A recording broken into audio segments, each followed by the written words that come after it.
Amorim's facing problems already at Manchester United. Will he be able to handle it? Chelsea's strengthening their defence with a Barcelona superstar. Arsenal's making a huge signing, snagging Arda Guler. Liverpool landing a star from AC Milan. We're covering all this and a ton more today. You guys ready? Okay, let's dive in. Tottenham Hotspur have been on a spending spree this summer, splashing out over £120 million.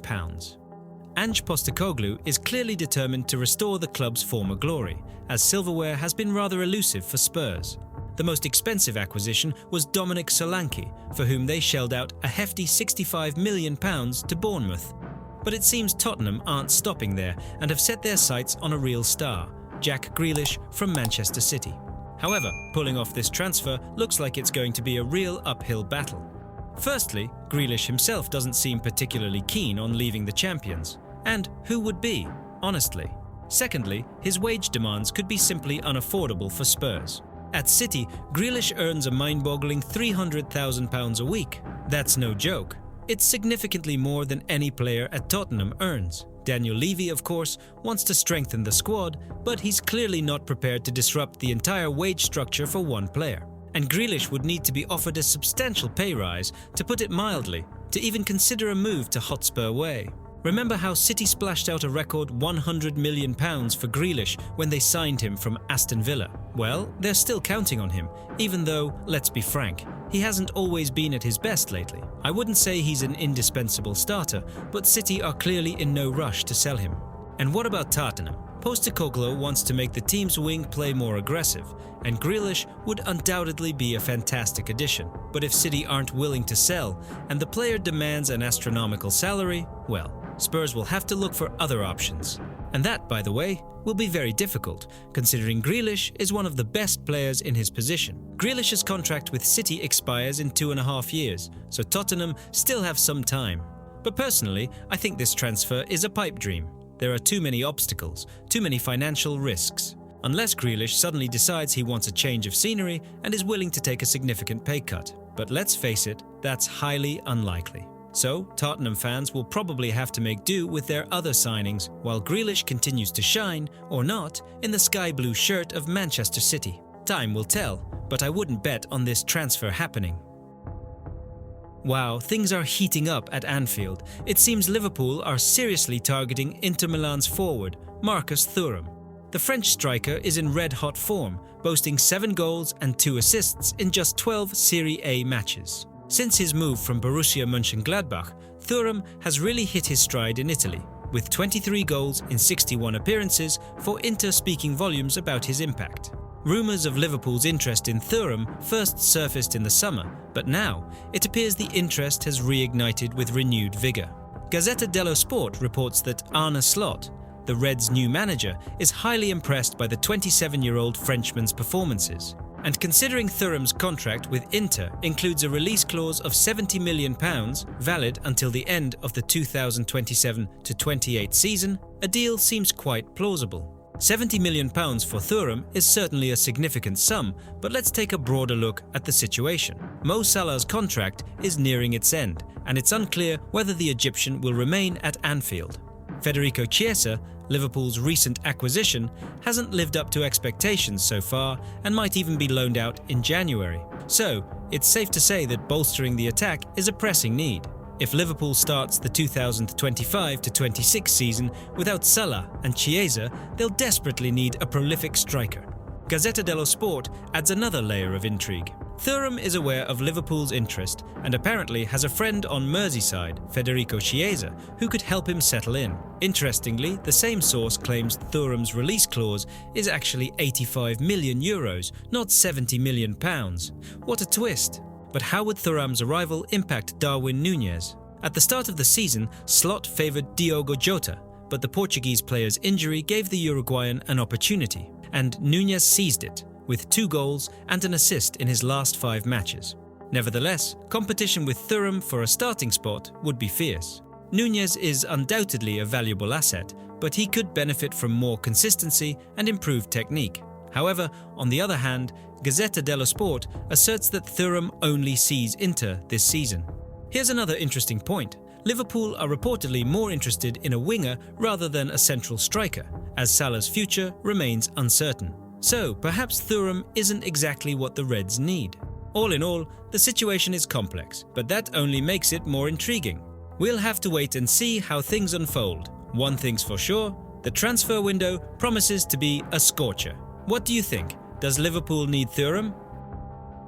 It seems Chelsea are set to try their luck with Jules Kundai again.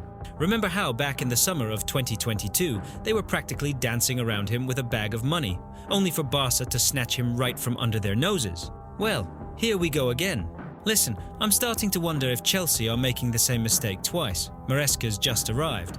The team seems to be finding their rhythm, they're scoring goals, though the defense, to put it mildly, is a shambles. And suddenly, boom, Kundai's back on the radar. It's clear that Chelsea's defense is a revolving door. They let Thiago Silva go and, in my opinion, never found a proper replacement. Now they're scrambling, poor things, trying to plug the gaps. The idea, of course, is intriguing. Get Kundai, who can play both centre-back and right-back, while Reece James is, once again, on the treatment table. But seriously, guys, are you really going to splash 65 million euros on a player who's already stood you up once, and help Barcelona out in the process? And this is where it gets interesting. Barca, as always, are in a financial mess. Even though Nike threw them some cash, they're still struggling with La Liga's regulations. Remember how they strung Dani Olmo along last summer? Well, it looks like history is repeating itself. And then, as if by magic, Chelsea appear with a suitcase full of money for Kundai. Coincidence?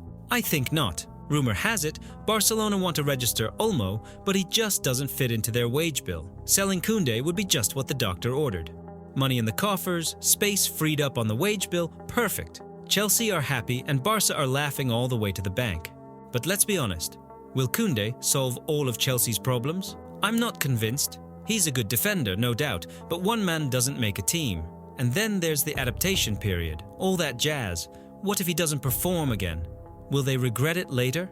On the one hand, Chelsea really need an experienced defender, a leader who can organize the backline. On the other hand, spending that much money on a player who's already rejected them is, to put it mildly, an unjustified risk. In my opinion, Chelsea would be better off looking for other options. Maybe someone younger and cheaper, or perhaps they should focus on developing their academy players. But apparently, the Chelsea management has other ideas. Anyway, we'll see. It'll be fascinating to see how this whole saga unfolds. Will Chelsea sign Kundai? Will Barcelona manage to register Olmo? And most importantly, will these transfers help the teams achieve success? For now, there are more questions than answers. The Gunners are keeping a close eye on Real Madrid's young prodigy, Turkish playmaker Arda Guler. The idea is simple: replicate the success they had with Martin Ødegaard, who also once warmed the bench for Los Blancos and now shines in the Premier League. Guler's future is a hot topic of debate. Think about it. The lad's talent is undeniable, but his playing time at Real Madrid has been pitiful. Just 307 minutes across 12 matches. Is that really enough? It's clear the young Turk isn't thrilled with this situation.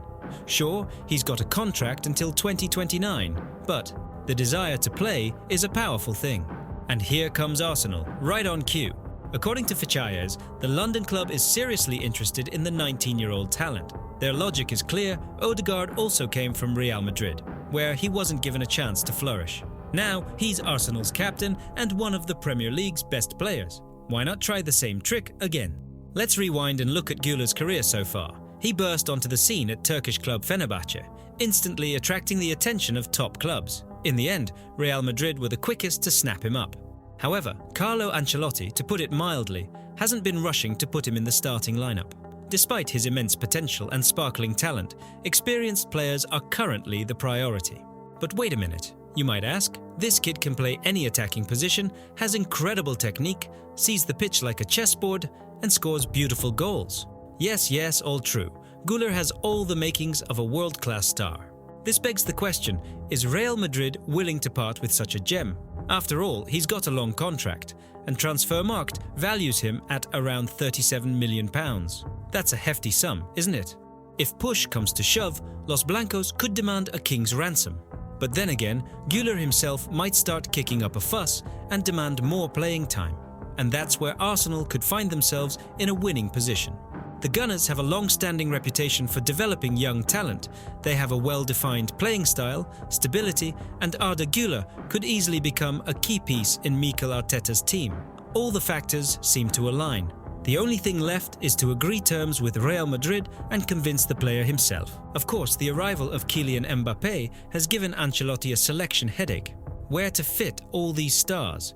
This undoubtedly plays into Arsenal's hands. If Guler feels like he's surplus to requirements in Madrid, a move to a team where he'll be valued could be the best solution for him.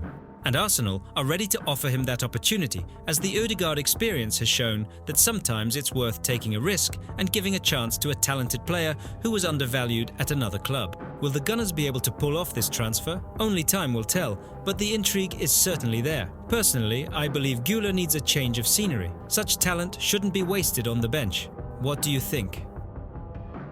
Christian Pulisic, aka Captain America, is experiencing a renaissance. After a lackluster spell at Chelsea, the winger is shining brightly at AC Milan under the guidance of Paulo Fonseca. 7 goals and 5 assists in 15 Serie A and Champions League matches. That's no joke. Such form, of course, couldn't go unnoticed, and now Liverpool and other English giants are eyeing the American, as reported by Calciomercato. Remember how Pulisic's move to Milan last summer seemed like a rather strange decision to many? Sure, 20.8 million euros seemed like a relatively small sum, and the contract runs until 2027. But who would have thought that Christian would so quickly rediscover the form he displayed at Borussia Dortmund? Well, he has. Fonseca is still settling in at Milan, of course, but Pulisic has already become one of their key players, and it's not just about the goals. According to Calciomercato, Christian has become a true leader on the pitch, solidifying the team's play. Indispensable. That's what they're calling him in Italy now. But here's the catch. Milan is currently under the watchful eye of investors from Redbird Capital. This means the club faces the age-old question: should they sell a player if a good offer comes in? Especially if it's money from the Premier League. Arne Slot's Liverpool is actively searching for a versatile attacking player. Pulisic, with his experience playing in England and his ability to adapt to different tactical systems, fits the bill perfectly. Furthermore, there's uncertainty surrounding the future of Federico Chiesa. If the Italian leaves, Pulisic could be a worthy replacement. The style of play under Slot at Liverpool is characterized by pressing, high intensity and constant movement. Pulisic, with his work rate and ability to play in tight spaces, should fit in seamlessly, and he won't need to adjust to the physicality of the Premier League, having already played for Chelsea. Now, let's talk money. Milan struck a very profitable deal, buying Pulisic for 20.8 million euros. His current value is estimated to be around 60 million euros. Can Liverpool afford such a sum? Calciomercato hints that Redbird Capital might waver in the face of a substantial offer. And while Pulisic's annual salary of 4 million euros is well within the reach of Premier League clubs, Liverpool will have to compete with Manchester United and West Ham for his signature. On the one hand, Pulisic's form at Milan is impressive. On the other hand, there are concerns that he might fade again in the Premier League. Still, his versatility, experience, and leadership qualities make him a very intriguing option. If Liverpool scouts give the green light, this could be a very successful acquisition, but only if Liverpool manages to agree on a reasonable price with Milan. After all, this transfer saga is just beginning. Can Milan hold on to Captain America, or will he return to conquer England? Only time will tell.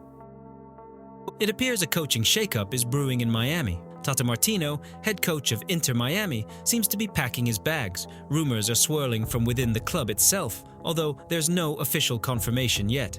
But as they say, where there's smoke, there's fire. We won't have to wait long. The 61-year-old coach is supposedly set to announce his resignation this Friday. Word is the reason is personal circumstances. Naturally, speculation about potential replacements is rife, and this is where things get interesting. Spanish publication Mundo Deportivo has unearthed an inside scoop. Xavi is on the horizon. This possibility has arisen thanks to Javier Asensi, Inter Miami's CEO, who, as you can imagine, has incredibly strong ties to Barcelona. Xavi is currently a free agent. After a, shall we say, controversial departure from Barcelona, he's taking a break from coaching. But demand for his services is high. His successes, including leading Barcelona to a championship during a very challenging period, speak for themselves. Many clubs and national teams are keen to have him. Inter Miami is no slouch either. The club has secured a spot in the 2025 Club World Cup, which undoubtedly makes them an attractive prospect for any coach. On top of that, they boast a whole contingent of former Barcelona players, led by Messi. Can you imagine a Xavi-Leo reunion in Miami? It sounds intriguing. However, it seems Xavi has other plans. Rumor has it he wants to take a year off to recharge and carefully consider his future. While the Miami rumors have reached him, he apparently isn't particularly interested. After the stressful job at Barcelona, he clearly needs a breather. So, Beckham will have to pull out all the stops to lure him. Sport reports that Xavi sees his future in Europe at one of the top clubs. MLS is more of a backup option for him, a plan B, if you will. And I completely agree with him. What glory and recognition are there in MLS? Sure, it's sunny and fun, with Messi and Suarez, but it's a far cry from the level of European football, to put it mildly. So, what's next? Martino's departure is almost a certainty. Xavi to Miami? I doubt it, although of course anything is possible. On the other hand, Inter Miami could be a decent reboot for him. Son, old friends, playing for enjoyment. And who knows, maybe the European giants will take notice again. The only question is, does Inter have the financial muscle for such a project? Their wage bill is already substantial. We'll see how things unfold. One thing's for sure, it won't be boring. It seems Manchester United have decided to take a completely different approach. Instead of splashing millions left and right again, the club has opted for Portuguese coach Ruben Amorim and a strict austerity regime. The Telegraph has uncovered that Amorim faces a daunting task, revitalising a team with immense potential while staying within a tight budget. It looks like the days of Manchester United's extravagant spending are coming to an end.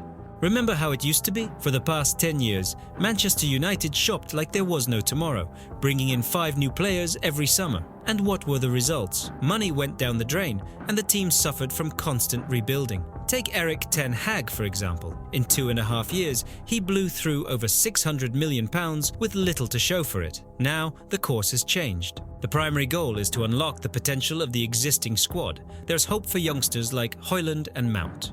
But first, Amorim will have to figure out how to fit these players into his preferred 3 at the back formation, 3-4-2-1 or 3-4-3. His tactical innovations brought success to Sporting, but will they work in the Premier League? That's a big question. Speaking of money, Manchester United's finances are in a precarious state. Losses over the past 3 seasons amount to nearly £313 million, and if the team fails to qualify for the Champions League, things will get even worse. Broadcast revenue will drop, and Adidas might impose a penalty.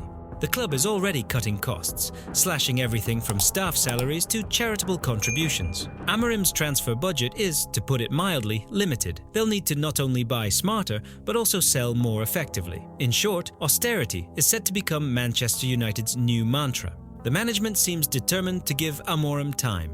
No impulsive decisions. First, the coach needs to assess the situation, and then they'll think about transfers. It's time to decide the fate of players like Eriksen, Maguire and Malaysia, whose contracts are expiring. And of course, it's crucial that key players like Shaw and Martinez stay fit. Amorim wants the team to play without fear and showcase vibrant, attacking football. Sounds great, but will the fans, accustomed to resounding victories, have the patience? Amorim certainly possesses charisma and tactical acumen, but will he be able to get the most out of a team currently languishing in 13th place, though only 4 points off the top 4? The upcoming match against Ipswich Town will be his first test. And this raises the main question: can Manchester United strike a balance between financial reality and footballing ambitions? I wouldn't get my hopes up too high.